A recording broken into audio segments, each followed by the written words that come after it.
আমাদের এই লেসনে আমরা শিখব যে অ্যাডোবি প্রিমিয়ার প্রো ওপেন করে কিভাবে আপনারা কাজ শুরু করবেন। তো চলুন অ্যাডোবি প্রিমিয়ার প্রো ওপেন করা যাক। আমি ইউজ করছি অ্যাডোবি প্রিমিয়ার প্রো 2015। আপনারা চাইলে 2017 ইউজ করতে পারেন, কারণ 2017 এবং 2015 এর মধ্যে অনেকটাই মিল পাবেন। শুধু CS6 যারা ইউজ করছেন এখনও, তাদের সাথে হয়তো খুব বেশি মিল পাবেন না, কিন্তু মিল পাবেন। তো আমি রিকমেন্ড করবো যে অ্যাডোবির সফটওয়্যার বা যে কোনো সফটওয়্যার হোক, আপগ্রেড ভার্সন ইউজ করাটাই better. Adobe Premiere Pro open হওয়ার পর আমরা যে ওয়েলকাম স্ক্রিনটি দেখতে পাচ্ছি, এখানেও দেখুন যে নিউ এর মধ্যে প্রজেক্ট এবং ওপেন রিসেন্ট কিছু অপশন আছে। যে এখানে হচ্ছে যে নিউ হচ্ছে যে আমরা যদি নতুন কোনো প্রজেক্ট নিয়ে কাজ করতে চাই, যে নতুন একটি কাজ শুরু করব, তাহলে নিউ এর প্রজেক্টে ক্লিক করব এবং ওপেন রিসেন্টে যে অপশনগুলো দেখতে পাচ্ছি, এটি হচ্ছে আমার আগের যেই কাজ করা, মানে আমি রিসেন্ট লাস্ট যেই কাজগুলো করেছি অ্যাডোবি প্রিমিয়ার প্রো দিয়ে, সেই প্রজেক্ট ফাইলগুলো এখানে দেখাচ্ছে। আমি যদি ক্লিক করি তাহলে আমার আগের যে প্রজেক্ট ফাইলগুলো আছে সেগুলো ওপেন হবে এবং পুনরায় আমি সেখান থেকেই কাজ করতে পারবো। তো আমি যেহেতু নতুন করে একটি কাজ দেখাবো আপনাদের, সো নতুন একটি প্রজেক্ট আমি ক্লিক করতেছি এবং নতুন কাজ শুরু করব।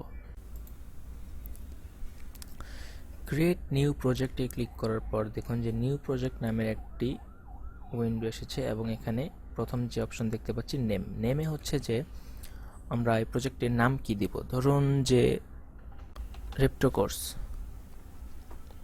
এই প্রজেক্টটি নিয়ে আমরা যে কাজটি করব, এই প্রজেক্টটি আমরা কোথায় রাখবো, কোন ফোল্ডারে রাখবো আমার কম্পিউটারের, সেই লোকেশনটি এখানে দেখিয়ে দিতে হবে। তো আমরা ব্রাউজে ক্লিক করব এবং আমার কম্পিউটারের যেই ফোল্ডারগুলো আছে আমার ইচ্ছা মতো আমি একটি জায়গায় রাখবো। আচ্ছা, Adobe Premiere Pro course lecture, এই ফোল্ডারটি আমার আগেই করা, তো আমি এখানেই একটি ফোল্ডারে রাখছি।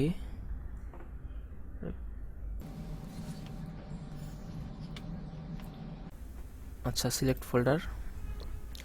তারপর হচ্ছে দেখুন যে লোকেশন গেল, এখানে জেনারেলের মধ্যে কিছু option, video rendering and playback renderer, এখানে দেখুন ক্লিক করলে দুইটি অপশন আসছে। যদি আমার কম্পিউটারে কোনো গ্রাফিক্স কার্ড না থাকতো তাহলে শুধু নিচে যেটি আছে mercury playback engine software only, এটি দিয়েলেই হয়ে যেত, শুধু এটিই থাকতো, অন্য কোনো অপশন থাকতো না। যেহেতু গ্রাফিক্স কার্ড আছে সেহেতু আমার গ্রাফিক্স কার্ড যেটি সাপোর্ট করে, যে ব্রেকেটে দেখতে পাচ্ছি লেখা কোডা সাপোর্ট করে, এই জন্য এই লেখাটি চলে এসছে। আমরা এই অপশন দিয়ে রাখবো, তাহলে আমার যেই গ্রাফিক্স কার্ড আছে এটি দিয়েই এই ভিডিওটি রেন্ডার হবে এবং খুব ভালো স্মুথ আউটপুট পাবো আমরা এবং কাজ দ্রুত করতে পারবো।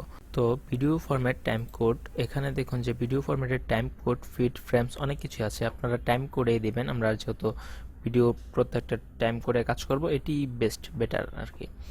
তারপর অডিও স্যাম্পল থাকুক, আর ক্যাপচার ফরম্যাট ডিবি থাকুক, এটি কোনো সমস্যা না। আর ডিবি এবং এইচডিবি, এই দুটি হচ্ছে যে ডিবি হচ্ছে ডিজিটাল ভিডিও এবং এইচডিবি হচ্ছে হাই ডেফিনেশন ভিডিও। আচ্ছা, এই দুইটির মধ্যে হচ্ছে যেটি মূল পার্থক্য, এটি অ্যাডোবি প্রিমিয়ার প্রোর ভিতরে আমি আপনাদের পরে সেটি দেখিয়ে দেব। ভিতরে কিছু প্রিসেট আছে, সেগুলো দেখিয়ে দিলে আপনারা বুঝতে পারবেন।